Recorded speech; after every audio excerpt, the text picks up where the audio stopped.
Amidst the towering oaks of Evergreen Forest, Krei the squirrel was preparing for the upcoming winter. Days were spent tirelessly gathering acorns, his tiny claws ravaging through piles of leaves and digging into the cool earth. He'd amassed quite a supply in the hollow of a great oak, only accessible through a small, concealed entrance. Confident in his preparations, Krei climbed into a snug hole, ready for a bite of his collected treasures. To his shock and horror, as he entered the dark recess of his cavern, the glittering bounty he had stored meticulously was nearly all gone. Instead of heaps of acorns, there lay only a single golden acorn, shimmering against the earthen walls. "This can't be happening," gasped Krei.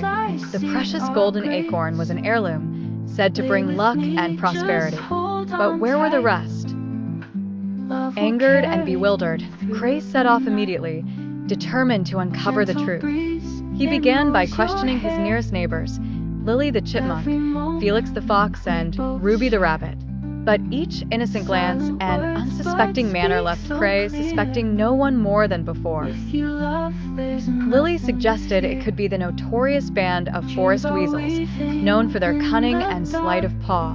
However, Krei knew their taste was venomous. Berries and nuts weren't of their interest.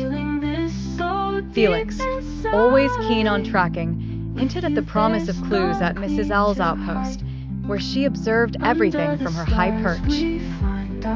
When Krei reached Mrs. Owl, he asked if any unfamiliar movements or characters had caught her astute, wise eyes. Mrs. Owl blinked slowly and hooted softly, recounting the sight of shadows stealing into the deeper parts of the forest at dusk. Shadows shaped not like weasels or foxes, but like figures hopping frogs. Armed with this revelation, Krei raced to the lily pond, now resolute and steadfast. As he approached, the splashes and croaks intensified.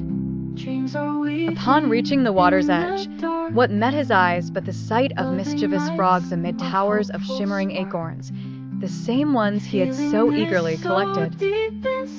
Turning their beady eyes to face Krei, the frogs croaked in defense, claiming it was an innocent game, believing the acorns were scattered by the river for their amusement. Their leader, a sprightly green with hints of gold named Frodo, seemed amused by Krei's flustered demeanor. In that moment, instead of anger, Krei realized the folly and humor in the situation. All he had to protect was the last golden acorn anyway. Artifacts, albeit sentimental, never made winters warm. With a warm chuckle, a gesture of peace was offered, and they decided together to share the bounty that nature so generously provided. And so, with a newfound friendship and a cooperative effort, Krei secured his last golden acorn tightly and left the lily pond with laughter lingering in Evergreen Forest's crisp autumn air.